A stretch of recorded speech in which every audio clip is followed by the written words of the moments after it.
স্বাগত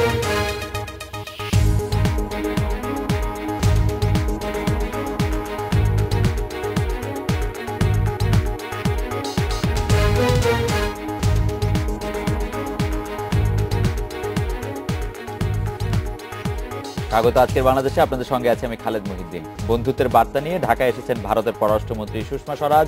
আলোচনার মাধ্যমে দুই দেশের অমীমাংসিত ইস্যুগুলি শুধু নয়, আগামী দিনের সম্পর্ক সম্প্রসারণ হবে বলে সুষমা স্বরাজের আশা। প্রধানমন্ত্রীর সাথে উষ্ণ আলিঙ্গনে আবদ্ধ হলেও আগামীকাল তিনি বৈঠক করছেন বিরোধী দলের নেতা বেগম খালেদা জিয়ার সঙ্গেও। বিরোধী দলের নেতা অবশ্য তিনি এখন আর নন, তিনি একটি বড় রাজনৈতিক দলের নেতা। এসব নিয়ে আজকের আলোচনা শিরোনাম সুষম আলোচনা। কথা বলতে স্টুডিওতে আছেন পররাষ্ট্র মন্ত্রণালয়ের সাবেক সচিব এবং প্রধানমন্ত্রী শেখ হাসিনার সাবেক বিশেষ দূত ওয়ালিউর রহমান, আছেন সাবেক সচিব ও রাষ্ট্রদূত AH মোফাজ্জল করিম এবং সাবেক সচিব ও রাষ্ট্রদূত আশফাকুর রহমান। স্বাগত আপনাদের। অ্যাম্বাসেডর ওয়ালিউর রহমান, আপনি নিশ্চয়ই খেয়াল করেছেন আজকে সুষমা স্বরাজের বাংলাদেশে আসা উপলক্ষে ভারতীয় পত্রপত্রিকাগুলি, বিশেষ করে কলকাতার পত্রপত্রিকাগুলি বেশ গুরুত্ব দিয়েই তার এই সফরের কথা বলছে, বা ভারতীয় টেলিভিশনগুলি তো বেশ গুরুত্ব পাচ্ছে। কিন্তু আমার দৃষ্টি আকর্ষণ করেছে আনন্দবাজার যে শিরোনামটি করেছে, সেই শিরোনামটির দিকে। আনন্দবাজার শিরোনামটি করেছে ইলিশ চেখে আসুন সুষমাকে মমতার পরামর্শ। এই সফরটি যতটি অন্য কূটনৈতিক গুরুত্ব বহন করে, তার চেয়ে ইলিশ চেখে আসাটাই কি বেশি গুরুত্বপূর্ণ আনন্দবাজারের কাছে? কেন মনে হলো, আপনি একটু বলবেন না? শুধু কথারই কথা, কিন্তু ফ্যাক্ট রিমেন্স, তারা শিরোনাম করেছে ইলিশ চেখে আসুন সুষমাকে মমতার পরামর্শ। তবে এটার আগে আমি একটা কথা বলি যে মমতা ব্যানার্জিকে যখন সুষমা স্বরাজ ফোন করেছেন, তারপরে তার রিয়াকশনটা হলো যে তিনি ওনাকে বিশ্বশেষ দিয়েছেন যে আপনি যান, এবং বাংলাদেশ আমাদের বন্ধুরাষ্ট্র, এবং ইত্যাদি ইত্যাদি ইত্যাদি। তো যখন তাকে প্রশ্ন করেছেন সাম জার্নালিস্ট যে কি কথা হলো ফোনে, তিনি বলেছেন যে বাংলাদেশ সম্বন্ধে কথা হলো। উনি যাওয়ার সময় আমাকে কিছু শুভেচ্ছা বার্তা আমাকে দিয়ে গেলেন। তারপরে তিনি যেটা বললেন সেটা ইম্পর্টেন্ট, সেটা হলো যে এই যে ভদ্রতাটা আমাকে আগের ইউপিএ সরকার কখনো দেখায়নি। ইউপিএ সরকার এই ভদ্রতা আমাকে দেখায়নি। কাজে আমি খুব আনন্দিত যে তিনি আমাকে ফোন করে বলেছেন। এখন এর সঙ্গে আনন্দবাজার পত্রিকার যে কথাটা বলেছে যে ইলিশ খেয়ে আসেন, এর ভিতরে একটু স্যাটায়ার কাইন্ড অফ ইন্টেনশন বা বক্তব্য আছে যে আপনি যাচ্ছেন, তবে তো আপনি তো কিছু দিতে পারবেন না এখন, নাইদার তিস্তা নর LBA নর দি বর্ডার প্রবলেমস, কাজেই আপনি যান ওখানে ভালো ইলিশ খেয়ে আসেন। It's a satiric kind of comment. But then আমি বলবো যে ওভারঅল এটা তার যে ভিজিটটা তিনি করলেন, এবং যে কথাটা একটু আগে আমি আমার বন্ধু আশফাককে জিজ্ঞেস করছিলাম যে ওর যে বক্তৃতা তিনি দিলেন, আমি ইমপ্রেসড। তবে অ্যাট দ্য সেম টাইম এটাও ঠিক যে এটা ফরেন অফিস লেখা, যেটা আমরা লেখে অভ্যস্ত। কিন্তু একটি কথা সেখানে তিনি বলেছেন যে হাইয়েস্ট লেভেল ভিজিটস হবে, এটা তিনি বলেছেন। হাইয়েস্ট লেভেল ভিজিটস হবে, অনেক কিছু বলেছেন তিনি তার বক্তব্যে, অনেক ভালো ভালো কথা বলেছেন তিনি। ইতিহাস বলেছেন, হিস্ট্রি বলেছেন, যে two nations bloods we have shed together. কাজে আমাদের সম্পর্কটা এরকমই হতে হবে যে আমরা দুই দেশই ব্লাডস আমরা একসঙ্গে শেড করেছি বাংলাদেশের মাটিতে। তো সেটা আমি মনে করি যে একজন মুক্তিযোদ্ধা হিসাবে যে এটা একটা বিরাট একটা ব্যাপার, বিরাট কথা তিনি বলেছেন আমাদের জন্য, এবং সারা বাংলাদেশের এতে মনে করা উচিত যে না, এটা আমরা অন করি যে কথা তিনি বলেছেন। কিন্তু অ্যাম্বাসেডর ওয়ালিউর রহমান, আপনি বলছিলেন যে এটা অনেকটা স্যাটায়ার করে বলা, কিন্তু আমরা জানি যখন মমতা ব্যানার্জি বাংলাদেশের তিস্তা চুক্তির বিরোধিতা করছিলেন, তখন তাকে যারা সবচেয়ে বেশি সহযোগিতা করেছেন সেটি হচ্ছে আজকের বিজেপির পশ্চিমবঙ্গ বিজেপি এবং অসম বিজেপি। এবং এবং আমরা ভারতীয় নির্বাচনের সময় বিজেপিকে দেখেছি যে বাংলাদেশি অনুপ্রবেশকারীদেরকে ভাগিয়ে দেওয়ার ব্যাপারে মোদি কথা বলছেন। আমি সুষমার কথা মনে নাই, কিন্তু আরো যারা মানে ওখানে অমিত শাহ থেকে শুরু করে সবাই এই একই কথাই বলেছেন। তো এই ক্ষেত্রে তো আসলে ব্যাপারটি মানে খুব ঠাট্টা হিসেবে দেখার কি সুযোগ আছে? আমার তো মনে হয় যে এটা একটা মানে আমি জানি না, মানে এটা নিয়ে নিশ্চয়ই আপনারা আলোচনা করবেন। আনন্দবাজারের এটা কি কোনো সিগনিফিকেন্স বহন করে জনাব এইচ এম মোফাজ্জল করিম, আপনি কি মনে করেন? কারণ আনন্দবাজার আমরা জানি যে শুধু পশ্চিমবঙ্গের মধ্যে সবচেয়ে বহুল প্রচারিত পত্রিকা নয়, আজকে আমি ইন্টারনেটে দেখছিলাম এটি ভারতেরও সবচেয়ে মানে মানে পঠিত 10টি পত্রিকার একটি আসলে এখন। ধন্যবাদ। আমার মনে হয় ওয়ালির সঙ্গে আমি মোটামুটি একমত ওই মন্তব্যটির ব্যাপারে। মমতা ব্যানার্জি যে ইলিশ থেকে আসুন, এটা আমার কাছে একটা ব্যঙ্গাত্মক বা একটু স্যাটারিক্যালি মনে হচ্ছে যে যান খেয়ে দিয়ে আসুন, কিন্তু কাজের কাজ কিছু হবে না। কারণ আপনার সে ক্ষমতাও নাই, আর এখন পর্যন্ত আমার মনোভাবও আমি খুব একটা পরিবর্তন করি নাই। তবে হ্যাঁ, আমাকে যদি জিজ্ঞেস করেন যে এটা কি এই শেষ কথা নাকি, আমি বলবো তা না, বরং এটা আমি বলবো এটা প্রথম কথা।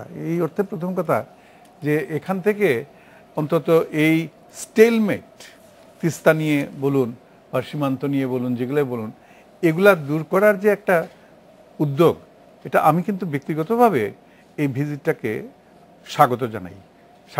এই জন্যে সুষমা স্বরাজের জন্য সমস্ত বিশ্বে তিনি সুষমা ছড়াবেন, সুষমা মণ্ডিত করবেন, এটা তো স্বাভাবিক পররাষ্ট্রমন্ত্রী হিসাবে। এবং তিনি অত্যন্ত যোগ্য, বিজ্ঞ, প্রাজ্ঞ একজন নেত্রী, সবই ঠিক আছে। তবে বাংলাদেশের সঙ্গে যে ইস্যুগুলো, যে থর্নি ইস্যুস যেগুলো রয়েছে, সেগুলোর ব্যাপারে একটু আগে যে বললেন যে মোদি সাহেবের সঙ্গে সুর মিলিয়ে মমতা ব্যানার্জি নির্বাচনের আগে বা মমতা ব্যানার্জির সঙ্গে সুর মিলিয়ে মোদি সাহেব যে কথাবার্তাগুলো বলেছেন, সেগুলো আমি বলবো সেগুলা কিন্তু বেশিরভাগই নির্বাচনমুখী কথাবার্তা ছিল। নির্বাচনকে সামনে রেখে নরেন্দ্র মোদী এবার খেল দেখিয়েছেন বিভিন্ন জায়গায়, যেখানে যেটা বলা দরকার, আসামে গেলে পরে আসামের কথা বলা উচিত, অনুপ্রবেশকারীর কথা ইত্যাদি বলা উচিত, আমি ক্ষমতায় গিয়েই সমস্ত অনুপ্রবেশকারী বের করে দিব, আমি তিস্তার পানি দেবো না বা কিছু ইত্যাদি ইত্যাদি। এগুলা প্রধানমন্ত্রী হয়ে নিশ্চয়ই তিনি ওই আগের সেই অবস্থানে অনড় হয়ে থাকবেন, এটা আমি মনে করি না। এবং এটা যদি উনি সত্যি করেন বা তার সরকার যদি করে, এটা একটা ভুল করবে না। আপনি মানে কেন করবেন? আপনার কাছে সেটাই আমি বলছি, ভুল করবে। এই জন্য ভুল করবে যদি অনড় হয়ে থাকেন আর কি। কারণ তার বড় এজেন্ডা যেটা, সেটা হচ্ছে গিয়ে ভারতে একটা উন্নয়নের জোয়ার তিনি বইয়ে দিবেন, যেমন তিনি গুজরাতে মুখ্যমন্ত্রী হিসেবে বইয়ে দিয়েছেন। সেটা করতে হলে পরে তিনি নতুন কোনো ধরনের ফ্রন্ট, একটা কনফ্রন্টেশনাল ফ্রন্ট, একটা কোনো কিছু খুলবেন বলে আমি মনে করি না। বাংলাদেশের সঙ্গে যে ইস্যুগুলো আছে সেগুলো তিনি চট করে সলভ করুন আর না করুন, অন্ততপক্ষে সেগুলোকে আরো উস্কে দেওয়া বা নতুন কোনো রকমের কোনো ইস্যু তৈরি করা যেটা চাইবেন না। আর এখন পর্যন্ত গত এই যে কয়েক সপ্তাহ ধরে যে তার সরকারের বা তার যে পদক্ষেপগুলো দেখা যাচ্ছে বা তার যে সমস্ত বক্তব্য, এটা খারাপ নয় তো। সেই শপথ গ্রহণ অনুষ্ঠানে তিনি দক্ষিণ এশিয়ার সমস্ত রাষ্ট্রপ্রধান বা ইয়েদের সরকার প্রধানদেরকে আমন্ত্রণ জানালেন, তারা প্রায় সকলেই গেলেন। তো এই সমস্ত থেকে মনে হয় যে তার একটা সদিচ্ছা আছে যে এই অঞ্চলে, দক্ষিণ এশিয়াতে, এই অঞ্চলে তিনি নেতৃত্বটা পাকাপোক্ত করতে চান। একটা যেটা আমাদের কাছে এতকাল পর্যন্ত যেটা মনে হয়েছে আর কি, যে হ্যাঁ, যে কোনো বিষয়ে, আমাদেরও যে কোনো বিষয়ে তারা একটু বিগ ব্রাদারলি অ্যাটিটিউড, যেটাকে বাংলায় দাদাগিরি বলা হচ্ছে, এটা করছেন। এবং এটা আমরা কিছুতেই অবশ্যই এটা মেনে নিতে পারি না। কিন্তু কিন্তু আঞ্চলিক নেতৃত্ব মানেই তো দাদাগিরি না। আঞ্চলিক নেতৃত্ব মানে দাদাগিরি কেন হবে? তা নয়। যেমন মার্কিন যুক্তরাষ্ট্র সবচেয়ে বড় বিগ ব্রাদার, সবচেয়ে বড় দাদা, সেজন্য সে নেতৃত্ব দিচ্ছে। এখন রাশিয়ার আর দাদা হওয়ার সুযোগ নাই, রাশিয়ার নেতৃত্বও নাই। দাদাগিরি শব্দটা বা বিগ ব্রাদারলিনেস, এটার কনোটেশন যেটা, এটা খুব একটা ভালো নয়। কিন্তু নেতৃত্ব একটা নেতৃত্ব, leadership is good, it's all right, and it can be natural. আমি নেতৃত্বটা বাদ দিব, দাদাগিরিটা রাখবো না। তাহলে তো মনে হচ্ছে যে না, আগে যেটা আর কি এতদিন পর্যন্ত আমরা দেখে এসেছি ভারতের পক্ষ থেকে, যে এই এত অঞ্চলের বিষয়গুলিতে দাদাগিরি করার যে একটা ইয়ে। দেখুন, আমি একটা ছোট্ট একটা কথা বলি, কারণ আমরা আশফাকও বোধহয় কিছু বলতে চাচ্ছি এই বিষয়ে। তো ইয়েটা যেটা, এই যেমন আমাদের মাননীয় প্রধানমন্ত্রী সম্প্রতি চীন সফর করে আসলেন, এবং সেখানে সবচেয়ে বড় এজেন্ডা যেটা ছিল, তার চীন সফর সফল হয়েছে নাকি বিফল হয়েছে এটা আমি কোনো মন্তব্য করতে চাই না। তো আমার দৃষ্টিতে ভালোই তো হয়েছে, সফলই তো হয়েছে, কিন্তু আসল যেখানে সাফল্য দেখানো উচিত ছিল সেটা কিন্তু হয়নি, ওই ডিপ সি পোর্টের ব্যাপারটা। এবং এটা জনরব হচ্ছে যে হয়নি, ওই দাদাগিরি, এগুলো হচ্ছে দাদাগিরি আর কি। তা আমরা এই পর্যায়ে থাকতে চাই না। লিডারশিপ দিন আপনি বিভিন্ন ইস্যুতে, অবশ্যই সহযোগিতার ক্ষেত্রে, উন্নয়নের ক্ষেত্রে, শান্তি শৃঙ্খলা প্রতিষ্ঠার ক্ষেত্রে, সন্ত্রাস দূর, জঙ্গিবাদের ক্ষেত্রে দূর করার ব্যাপারে সেখানে আপনি নেতৃত্ব দেন, কিন্তু ডিপসিপ ফোর্ট করতে দিবেন না, দাঁড়ান আমি দেখে নিয়ে একটু বুঝে নেই, আর সঙ্গে সঙ্গে আমরা ওখানে বলে আসলাম চাইটা এখন থাক। আমি একটু জানাব আশফাকুর রহমান, আপনার কাছে জানতে চাইবো যে এই সুষমা স্বরাজের ভারত সফর এবং যেটি মমতা ব্যানার্জি বলছেন যে এই লিস্টটা চেখে আসুন, সেটাই আবার বেশি গুরুত্বপূর্ণ আনন্দবাজার গ্রুপের কাছে মনে হচ্ছে। আপনার বিশ্লেষণ কি সুষমা স্বরাজের এই সফর নিয়ে? দেখেন, আনন্দবাজার পত্রিকা এখনো it is stuck in time, মানে অতীতের সাথে জড়িয়ে আছে। কেন এখন যেটা আমরা মনে করি যে ইন্ডিয়া আন্ডার মোদি একটা নতুন একটা চিন্তাধারা, তাদের নতুন পলিসিস, নতুন পার্সপেক্টিভ নিয়ে তারা রিজনটাকে দেখছে। এবং ওই যে আপনি কথাটা বললেন যে দাদাগিরি থেকে এখন আমাদের সাথে ইকুয়াল পার্টনার্স হয়ে আমাদেরকে কিছুটা লিডারশিপ দেওয়া ফ্রম দ্য রিজন, এইটাই কিন্তু আমার মনে হয় ইন্ডিয়ার এখন আন্ডার মোদি এই চিন্তাধারা আছে। এবং এই চিন্তাধারা নিয়েই আমার মনে হচ্ছে যে এই যে পররাষ্ট্রমন্ত্রী এসছেন ইন্ডিয়া থেকে, এবং উনি it is a mind reading session, আমরা তার মাইন্ড রিড করছি, তারা আমাদের মাইন্ড রিড করছে। This is the most important. এবং আজকে ওনার যে বক্তৃতা ছিল BISS-এ, সেখানেও উনি বলেছেন যে আমরা শিখতে এসেছি, আমরা জানতে এসেছি, আপনাদেরকে আমরা বুঝতে এসেছি। এত ডিটেলে বলেননি, কিন্তু এটা আমরা বুঝছি, আপনি পড়লে আপনি ইউ রিড দ্যাট। সো আমার মনে হয় যে এই যে পত্রিকার যেটা চিন্তাধারা, এইটা it is stuck in time. আগের কংগ্রেসের চিন্তাধারার মতন যান, এটা করেন, আর এইসব ডিভাইসিভ অ্যাটিটিউড এটা আর চলে না। এই যে মমতার যে বলেছে ওনাকে যে আপনি যান, এটা করে আসেন, এটা কেন ওখানে ইলিশ পাওয়া যায় না? আমাদের ইলিশ তো পাওয়া যায় ওখানে, সো ওখানে তো খেতে পারে। So I don't agree to that.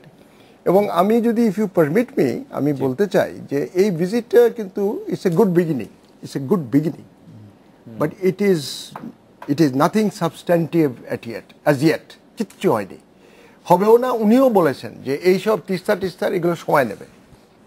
আমার একটু কৌতূহল হচ্ছে একটা জিনিস জানতে, সেটা হচ্ছে যে আপনি মনে করছেন যে আমরা দাদাগিরি বলি, বিগ ব্রাদার অ্যাটিটিউড বলি, যে সেটা থেকে বেরিয়ে এসে আঞ্চলিক যে সহযোগিতাপূর্ণ একটি মনোভাবের দিকে ভারত যাবে বলে বিশ্বাস করছেন, কিন্তু কেন যাবে? এটাতে ভারতের লাভ কি? বাংলাদেশকে চাপ দিলে তো বাংলাদেশ সবকিছু করতে রাজি, বাংলাদেশ তো দেয়ার জায়গাতেই রাজি। না, এটা ভুল ধারণা। ইন্ডিয়া রিয়েলাইজ করছে যে a friendly Bangladesh is good for India, কারণ আছে অনেকগুলো। এবং আমরাও মনে করি, যেমন আমরা India locked, India is also Bangladesh locked. North east ইন্ডিয়াকে আমরা লক করে রেখেছি। You must understand this is a game of chess. এই যেটা আমাদের আছে রিলেশনশিপটা বাইলাটারাল। নর্থ ইস্ট ইন্ডিয়াকে ইন্ডিয়া কতটা কেয়ার করে? নিশ্চয়ই কেয়ার করবে, it's a part of Indian territory. ওই টেরিটোরিয়াল ডমিনেন্স রাখার জন্য যতটুকু কেয়ার করে তার চেয়ে বেশি কেয়ার করে না। হিস্টোরিক্যাল ওদের লিংকস আছে, it's not that easy, you can't dismiss it. তাহলে তো আপনি অরুণাচল ডিসমিসিং ইট, মানে আপনি অরুণাচল দিয়ে দেন চীনকে, ইউ ক্যানট ডু দ্যাট, না, সেইটা I don't agree with that. খুব একটা ক্যাজুয়াল কমেন্ট যে ইন্ডিয়া কেয়ার করে না, how can that be? But আপনি যদি অর্থনৈতিক সূচকগুলি, সামাজিক নিরাপত্তা বোধের সূচকগুলি কম্পেয়ার করেন ইন্ডিয়ার যে কোনো জায়গার থেকে নর্থ ইস্টের সঙ্গে, তাহলে এটা প্রতিভাত হয় যে ওরা খুব কেয়ার করে কিনা, মানে মনে হয় না আর কি। আমি আপনাকে বলি, কিছুদিন আগে ইন্ডিয়ান অ্যাম্বাসাডার, এখানে হাই কমিশনার, সে একটা পাবলিক সেমিনারে বলছে আমাদেরকে যে তোমরা নর্থ ইস্টের দিকে ব্যবসার জন্য যাচ্ছ কেন? You go to Gujarat and Mumbai, সেখানে তো পয়সা, ওখানে তো পয়সা নাই, right? You know, that attitude is an old attitude. That attitude is an old attitude. But is it that old? মানে এই না, এই ডেপুটি বা এই হাই কমিশনারই তো বলেছেন। এই হাই কমিশনার বলেছে because he was representing at that time still Congress. Okay, কংগ্রেসের আপনি বলছেন যে কংগ্রেসের যেটা ওল্ড, আমরা এই ব্যাপারে আসলে আপনাদের আরো বক্তব্য শুনবো। আমরা একটা বিরতি নিয়ে ফিরছি আপনাদের কাছে।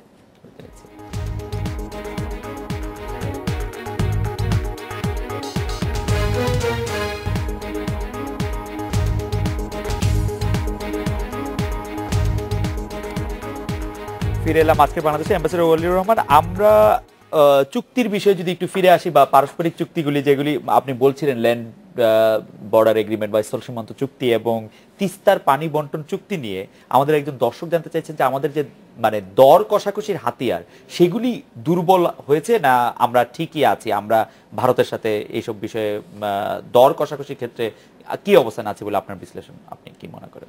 দেখুন, এটা তো বলা উনি আমাদের মাথা রাখতে বলছেন, আমাদের বলা সীমিত মুশকিল। হলেও তবে কিছুটা একটা কথা ট্রানজিট বলবো দিচ্ছে। যে না, এখানে তিস্তার ব্যাপারে তো আমরা আমাদের নেগোসিয়েশনস খুব ভালো হয়েছে ইন মাই ভিউ। কারণ যারা নেগোশিয়েটিং টিমে ছিলেন, আগে ছিলেন, মাঝে ছিলেন, এখনো আছেন যারা, দে আর গুড পিপল, দে আর নলেজেবল পিপল। কাজে সেখানে কোনো আমাদের পক্ষ থেকে কোনো রকম দুর্বলতা আছে বলে আমি মনে করি না। 2 নম্বর হচ্ছে যে যে তিস্তার সমস্যা কিন্তু দর কষাকষি নয়, এটা তো হয়ে গেছিল, হয়ে যেত যদি না মমতা ব্যানার্জি, মিস ব্যানার্জি আপত্তি করেছেন। তিনি আপত্তি করেছেন বিভিন্ন কারণে।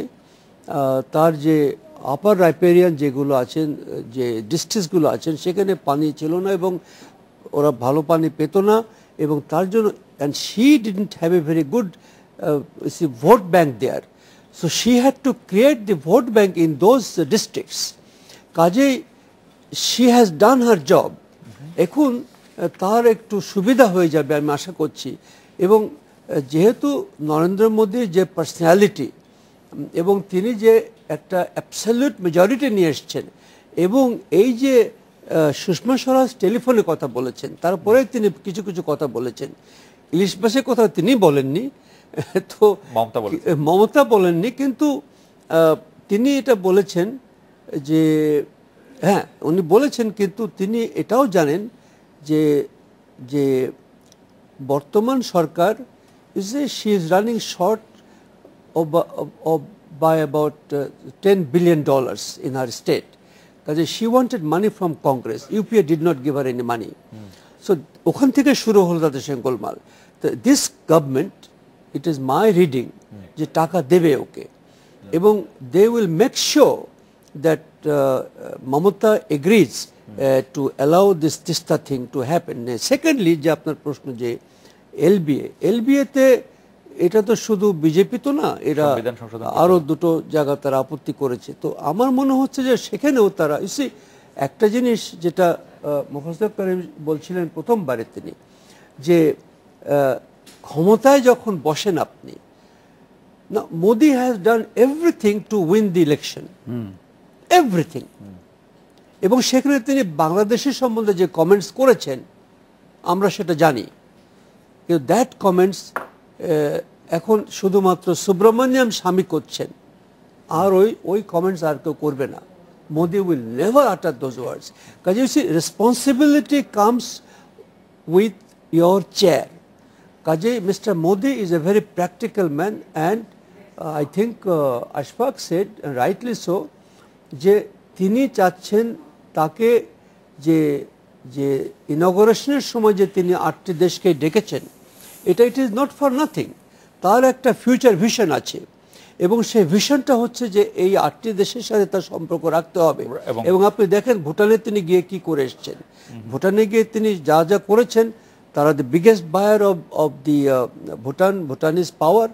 এবং তিনি বলছেন, আগেও ইউপিও বলেছে যে Bangladesh should invest in Bhutan to get power from Bhutan to Bangladesh. Now, আরেকটা যে কাজ তিনি করে এসছেন, ভুটানিজ প্রাইম মিনিস্টারকে দিয়ে বলেছেন তিনি যে চাইনিজ এম্বাসি এখানে আসতে আপাতত আমরা দেব না, পারমিশন দেব না। দিজ আর দি থিংস যেগুলো তিনি করছেন, পাকাপোক্ত করতে চেষ্টা করছেন, এবং বাংলাদেশকেও তিনি এগুলোকে দেওয়ার চেষ্টা করবেন এবং তিনিই পারবেন যদি কোনো সরকার পারে। মানে পুরো ব্যাপারটা কেমন আজব না, স্বাধীন রাষ্ট্রে কোন অ্যাম্বাসেডার আসবে কি আসবে না সেটা আরেকটি রাষ্ট্র গিয়ে বলে আসছে, এটা খুবই এটা ওদের ব্যাপার, এটা ওদের ব্যাপার, মানে খুবই আজব ধরনের আর কি। যাই হোক, আমি একটু জনাব মোফাজ্জল করিম আপনার কাছে আসি যে আমরা দেখেছি গত বছর যখন ভারতীয় রাষ্ট্রপতি প্রণব মুখার্জি এখানে সফর করেছেন, বিএনপি চেয়ারপারসন বেগম খালেদা জিয়া তার সাথে দেখা করতে যান নাই, একটা হরতাল ছিল সেজন্য। কিন্তু পরে তিনি এখন বিশেষজ্ঞরা বলছেন যে এখন তিনি রিয়েলাইজ করছেন যে ব্যাপারটি আসলে ঠিক হয় না, তাই সেজন্য উনি সেই সম্পর্কের উন্নয়ন করতে চেষ্টা করছেন। এবং সুষমা স্বরাজের সাথে যে বৈঠকটি, সেই বৈঠকটির কথা সংবাদ সম্মেলন করে জানানো হয়েছে, আরো জানানো হয়েছে জামদানি সহ আরো কিছু উপহার নিয়ে তিনি তৈরি আছেন তার সাথে কালকে কথা বলার ব্যাপারে। আপনার বিশ্লেষণ কি সেটি? আমার বিশ্লেষণ এটা আমি বলবো মোটামুটি সোজা সাপটা সহজ বিশ্লেষণ, যে আমাদের সব রাজনৈতিক দল, আওয়ামী লীগ বলুন বা বিএনপি বলুন, কেউই চায় না ভারতের সঙ্গে সম্পর্ক খারাপ হোক বাংলাদেশের। We just simply cannot afford to do that, প্রথম কথা হচ্ছে এটা। আর একজন বড় প্রতিবেশী হোক আর ছোট প্রতিবেশী হোক, আমরা ভারতের কাছে একটি ছোট প্রতিবেশী আয়তনে, শক্তি সামর্থ্যে। ভারত আমাদের কাছে একটি বড় প্রতিবেশী। তো কিন্তু পারস্পরিক যে স্বার্থগুলো রয়েছে, সেই স্বার্থগুলো শুধুমাত্র মানে এটা পাবো ওটা দেবো এই সমস্ত নয়, এছাড়াও তো একটা ভাবমূর্তিরও ব্যাপার আছে। ভারত নিশ্চয়ই কোনোদিন এটা চাইবে না যে তার বদনাম হোক আন্তর্জাতিক ক্ষেত্রে, প্রতিবেশীদের ছোট প্রতিবেশীদের সঙ্গে সম্পর্ক খারাপ করে বদনাম হোক, এটা নিশ্চয়ই চাইবে না।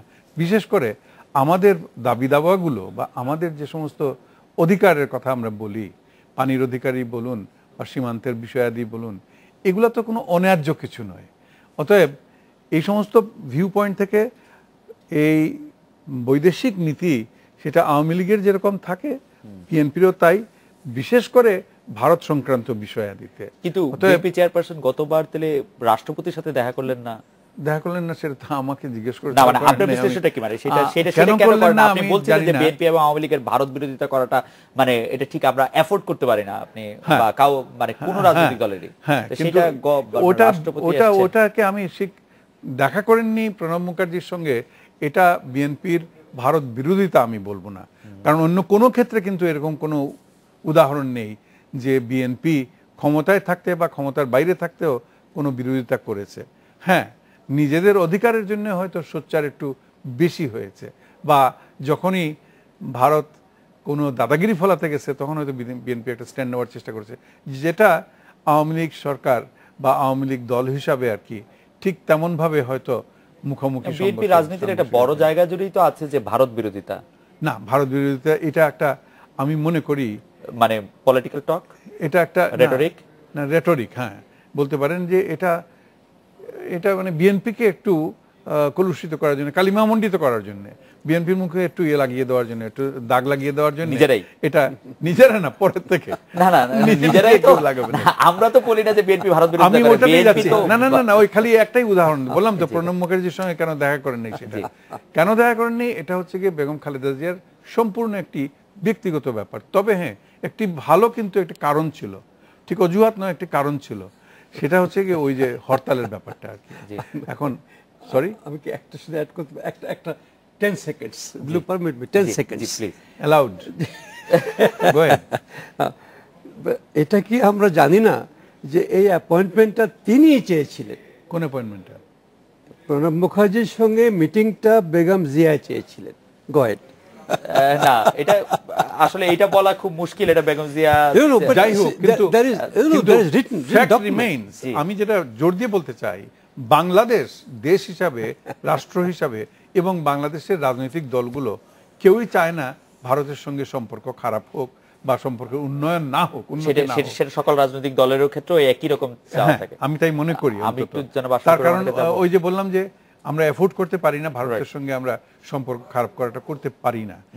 হ্যাঁ, ওই একটি উদাহরণ বারবার টেনে না নিয়ে আসে বোধহয় ভালো, এবং সেটাও তো বললাম একটা রাজনৈতিক কারণ ছিল, হরতালের ব্যাপারটা ছিল, অথবা ব্যক্তিগত কোনো কারণ থাকতে পারে যে জন্য হয়তো তিনি সে সময় দেখা করেননি। কিন্তু এখন তো সম্পর্ক উষ্ণ করার জন্য, ভালো করার জন্য একটা চেষ্টা করা হচ্ছে। আমার মনে হয় যে সম্পর্ক উষ্ণ করার জন্য একটা চেষ্টা করা হচ্ছে। জনাব আশফাকুর রহমান, আমাদের একটা বিরতি নিয়ে আসলে আপনার কাছে আসতে হচ্ছে। বিরতির পর আমি আপনার কাছে যে বিশ্লেষণটি জানতে চাইবো সেটি হচ্ছে যে আজকে কালকে এবং পরশু উনি চলে যাবেন, এই 3 দিনের এই সুষমা স্বরাজের এই সফরে কি হলে বা কি বেরিয়ে আসলে আপনি এই সফরটিকে সফল সফর বলে মনে করবেন? আমরা আপনার বিশ্লেষণটা একটু শুনবো, একটু বিরতি নিয়ে ফিরছি আপনার কাছে।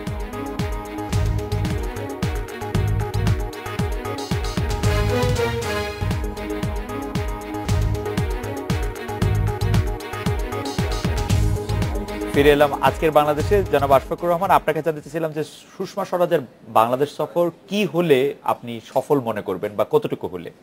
আমি মনে করি যেটা উনি করছেন এর থেকে বেশি আশা করা যায় না ইন্ডিয়া থেকে। আপাতত উনি মাইন্ড রিড করতে এসছেন আমাদের, আমরা ওনার মাইন্ড রিড করছি। উনি কিছু একটা ভিশন দিয়ে যাচ্ছেন মোদির, যে আগামী 5 বছর কি ধরনের আমাদের রিলেশনশিপ উনি চান, এবং ছোটখাটো জিনিস বলছেন যে একটা কি ভবন হবে শান্তিনিকেতনে, এইটা আজকে অ্যানাউন্স করলেন। তারপরে হ্যাঁ বাংলা ভবন হবে। তারপরে উনি বললেন যে একটা এটা হবে, ওই ফ্রিকোয়েন্সি অফ ট্রেন হবে, তারপরে আগরতলা থেকে 13 নিচে 65 উপরে 5 বছরের মাল্টিপল ভিসা পাবে। ওটা বলছেন নাকি? না, ওটা উনি বক্তৃতায় বলেন নাই, উনার সফরের পরে ঘোষণাটা হয়তো ঘোষণা আসবে। তো এইগুলো তো দিজ আর পিনাটস, মানে ইংরেজি ভাষায় বলবে এগুলো পিনাটস। এগুলো তো আমরা চাই না, আমরা সাবস্ট্যান্টিভ জিনিস চাই। আমরা চাই অ্যাক্সেস টু দেয়ার মার্কেট। এইটা হলো যে আমরা চাই যে আপনার নন ট্যারিফ ব্যারিয়ার্সগুলো উঠিয়ে দাও। নন ট্যারিফ ব্যারিয়ার এত আছে যে আমরা ব্যবসা করতে পারছি না। আজকেও আমি কথা বলছি ব্যবসায়ীদের সাথে, তারা বলছে যে ভাই ইন্ডিয়ার সাথে ব্যবসা হবে না। তো এখন যেটা উনি করছেন মিষ্টি ভাষায় আমাদেরকে বলছে না ইয়ে করেগা ও করেগা, ঠিক হ্যাঁ, আমিও ওটা শুনছি। এর থেকে বেশি সাকসেস কিছুই হবে না।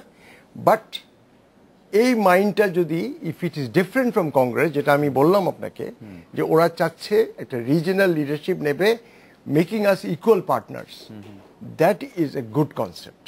আর একটা ভালো জিনিস হয়েছে যে মোদি ইজ অলসো থিঙ্কিং যে সে সব পার্টির সাথে ইকুয়াল রিলেশনশিপ ডেভেলপ করবে, আওয়ামী লীগ, বিএনপি, জাতীয় পার্টি, সবার সাথে। যেমন আগে ছিল একটা কংগ্রেসের বা ইউপিএর একটা প্রো আওয়ামী লীগ একটা স্টান্স ছিল, এইটা কিন্তু Modi government will not do it, which is a good one. তো এইগুলো হলো সাকসেস যদি বলেন আপনি যদি বলতে চান, এইটা নিয়ে চলে যাবে। মিটিং তো আজকে হয়েছে 1 ঘন্টা 20 মিনিট বোধহয় হয়েছে ফরেন মিনিস্টারের সাথে। প্রাইম মিনিস্টারের সাথে কতক্ষণ হয়েছে আমি ঠিক জানি না। তো এইটার ভেতরে তো খুব বেশি সাবস্ট্যান্টিভ কিছু হওয়ার কারণও নাই। আর আপনার এইগুলো এলবিএ, তারপরে এই তিস্তার পানি এইগুলো তো হওয়ার কিছু নাই। যদি সব নদী ব্যাপারে যদি একটা প্রিন্সিপাল ঠিক করে, দ্যাট ইজ সাবস্ট্যান্টিভ। জনাব আশফাকুর রহমান, আপনি কূটনৈতিক সাফল্যের কিছু প্যারামিটার আপনি বললেন। আমরা জানি যে সুষমা স্বরাজ বিরোধী দলের নেত্রী যিনি আছেন রওশন এরশাদ, তার সঙ্গে কথা বলবেন, বিএনপি চেয়ারপারসন বেগম খালেদা জিয়ার সঙ্গে একটি সফরে। রাজনৈতিক প্রভাবটা নিয়ে যদি একটু আপনি বলেন যে রাজনৈতিক সুষমা স্বরাজের সফরের রাজনৈতিক কোনো প্রভাব থাকবে কিনা আমাদের দেশে? নিশ্চয়ই থাকবে, কারণ আমরা অবজার্ভ করছি তো ওনাকে অবজার্ভ করছি, and through her we are observing Modi, বুঝছেন না? তো আমাদের উপর একটা ইমপ্রেশন তো আসছেই যে এরা একটা, কারণ আমাদের একটা ইমপ্রেশন ছিল যে এরা অ্যান্টি মুসলিম, আমাদের একটা ইমপ্রেশন ছিল তারা হলো কমিউনাল পার্টি। এটা কিন্তু একদম মানে এখনো আছে বাংলাদেশে অনেক, কিন্তু এই জিনিসটা উনি ধীরে ধীরে কাটাতে চাচ্ছেন, which is the right way of moving forward. কেন আমাদেরকে যদি উনি ইনক্লুসিভ না করেন ইনটু ইন্ডিয়ান পলিসি থিঙ্কিং, তাহলে আর কিছু হবে না। রাজনৈতিকের যে ব্যাপারটা আর কি, এটা সম্বন্ধে এখনই আমাদের কোনো মন্তব্য করার মতো সময় আসেনি। মাত্র কয়েক মাস হলো, কয়েক সপ্তাহ হলো তারা ক্ষমতায় এসেছেন, এক। আর দ্বিতীয়ত এখন পর্যন্ত কিন্তু ওই যে মুসলিম কথাটা বলার সঙ্গে সঙ্গে গুজরাটের সেই ধ্বংসলীলা, ট্রেন কিলিং, ওটার কথা, কার্নেজের কথা মনে পড়ে। তিনি কিন্তু দুঃখ প্রকাশ করেননি। 2002 সালে তিনি কিন্তু একবারও, গত 12 বছরের মধ্যে একবারও কিন্তু সেটা যেন কোনো দুঃখ প্রকাশ করেননি। যদি করতেন, আমি মনে করি তাহলে মুসলমানদের মানে মনটা অনেকটা জয় করতে পারতেন। কথা হচ্ছে, আমি খুশি হব যদি সুষমা, তুমি তো জিজ্ঞেস করেছিলে যে এর ব্যাপারে, যে সুষমার এই সফরের পরে আমরা কি পাইবো বা কিছু পাবো কিনা এটল। হ্যাঁ, কিছুই পাবো না, কিছুই পাবো না। কারণ কিছু পাওয়া দেওয়ার জন্য তিনি আসেননি। তিনি খালি ইস্যুগুলো চিহ্নিত করতে, ফ্ল্যাগিং করতে এসছেন, এটাই বলবো যে একটা পাওনা। যদি তিনি যদি স্টেজটা সেট করতে পারেন, কারণ অদূর ভবিষ্যতে শেখ হাসিনা এবং নরেন্দ্র মোদী বৈঠক হবে এবং সেটা হচ্ছে শীর্ষ পর্যায়ের। এটার যদি তিনি গ্রাউন্ড ওয়ার্কটা যদি ঠিক মতো করে যান, আর আমরাও যদি এটার মানে আমাদের যে বিষয়গুলো আছে এগুলোর প্রস্তুতি ঠিক মতো যদি নেই, তাহলে পরে তখন বোঝা যাবে। আর তা না হলে পরে এটা goodwill mission. Ambassador Waliur Rahman, আপনি যদি একটু বলতেন যে এই সফরের রাজনৈতিক গুরুত্ব আছে কিনা, সেইটা আওয়ামী লীগের পক্ষ থেকে কিভাবে বিশ্লেষণ করা সম্ভব, আওয়ামী লীগের দৃষ্টিকোণ থেকে? যেমন উনি কিন্তু আসলে খুব গুরুত্ব দিয়েই বেগম জিয়ার সাথে কথা বলবেন বা আরো কিছু উদ্যোগ তিনি নিচ্ছেন। To the best of my knowledge, আজকে যে মিটিংটা মাননীয় প্রধানমন্ত্রীর সঙ্গে হয়েছে, it was a substantive meeting and a very good meeting. যে খবরটা আমার কাছে আসলো, মেসেজ যেটা আপনি বলছেন সেটা তো তিনি দিলেনই। আজকের যেহেতু আমরা I am not privy to what she discussed with the foreign minister or the prime minister exactly, তবে এটা জেনেছি যে প্রধানমন্ত্রীর সঙ্গে সাবস্ট্যান্টিভ ডিসকাশন হয়েছে। এখন আরেকটা ব্যাপার যে তিনি ডেমোক্রেসির কথা তার যে বক্তৃতায় আজকে সেখানে বলেছেন, এবং তিনি সেখানে এটাও বলেছেন যে ডেমোক্রেসি যদি, কিন্তু আমরা সেখানে কোনো রকমের ভায়োলেন্সের কোনো প্লেস নাই ডেমোক্রেসিতে, এটাও তিনি বলেছেন। তো অর্থটা হচ্ছে যে লোক, we want to see democracy, we are the biggest democracy in the world, কাজে আমরাও চাই যে আমাদের নেবার্স যারা থাকবেন তারা ডেমোক্রেটিক কান্ট্রিজ হোক, এবং সেখানেই তার যেটা আমরা এতক্ষণ বলছি যে সেটা হবে ও ভারতের সাকসেস, আমাদেরও সাকসেস হবে যে আমরাও ডেমোক্রেটিক কান্ট্রি হিসাবে আমরা পরিচিত আছি এবং আমরা সংবিধান অনুযায়ী আমরা চলছি এখনো। এরপরে যদি আপনি যদি আমাকে অ্যালাউ করেন একটি কথা বলতে, যে সোনাদিয়া দ্বীপ, এটা নিশ্চয়ই কোনো রকমের ভুল যেন না থাকে মানুষের মনে, যে এটা হয়ে যেত, কিন্তু কিছু কথা আমাদের অ্যাম্বাসেডর ছিলেন চীনে, তিনি কিছু কথা বলেছেন, কিন্তু আরও কিছু কথা আছে যে যখন এটা সাইন হবে তার আগে টেকনিক্যাল লেভেলে চাইনিজ ডেলিগেশন থেকে বলা হচ্ছে দেখো আমরা সব করে দেব অ্যাপার্ট ফ্রম আদার থিংস, কিন্তু 20 বছর আমরা এই পোর্টটাকে চালাবো, তারপরে তোমাদের কাছে হ্যান্ড ওভার করবো। The prime minister said no, এরকমটা হলে আমরা এটা মেনে নেব না, আমাদের। আপনি বিষয়টি অবতারণা করেছেন, ভালো হয়েছে। আপনি আমরা কি জনাব আশফাকুর রহমানকে একটু শুনবো, কারণ উনি চলে যাবেন। আমি আরেকটা কথা বলবো, আর একটা কথা বলবো, আমার 10 সেকেন্ড লাগবে। সেটা হচ্ছে যে আপনার সে আগের প্রশ্ন তো সেটা হয়ে গেছে, তবু এটা বলবো আমি যাতে করে আপনার দর্শকরা জানতে পারেন যে সেভেন সিস্টার্সে যে তাদের ইন্টারেস্ট কি হতে পারে না পারে সেটা এখন দেখা যাচ্ছে, যে আপনার সেখানে 70 টিসি গ্যাস ওখানে পাওয়া গিয়েছে, 70 TCF গ্যাস।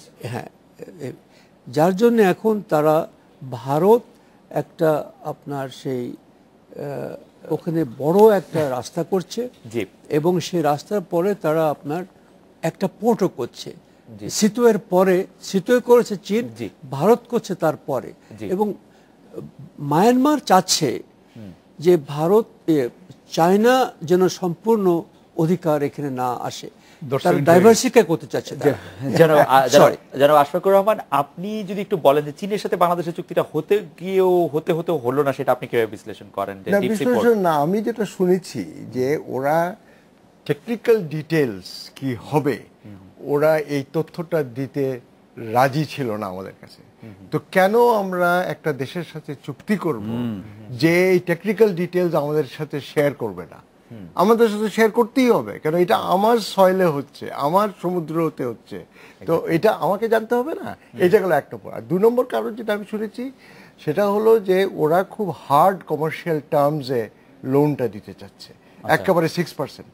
তো 6% আমি যেখানে পাচ্ছি মার্কেটে 2% অ্যাবাভ লিবর, তো আমি 6% যাবো কেন? এক্স্যাক্টলি। আজকের অনুষ্ঠানে আসার জন্য যেন আশা করি আপনাকে অনেক ধন্যবাদ। আপনাকে আরেকটা টেলিভিশনে যেতে হচ্ছে, আমরা একটা বিরতি নিয়ে ফিরছি, আবার জানাবো মোফাজ্জল করিম এবং জানাবো ওয়ালিউর রহমান আপনাদের কাছে একটা বিরতি নিচ্ছি।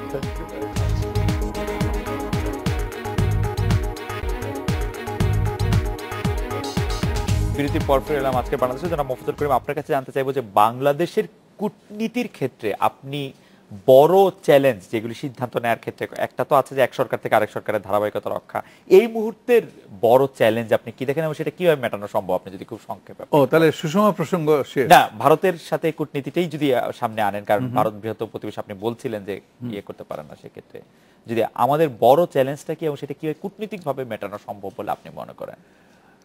যে কোনো সমস্যা যেগুলো আছে আমাদের, বড় বড় সমস্যা যেগুলো, এগুলো আসলেই কিন্তু কূটনৈতিকভাবেই সমাধান করতে হবে এবং করা হয়। সেটা বিশ্বব্যাপী সবসময়ই।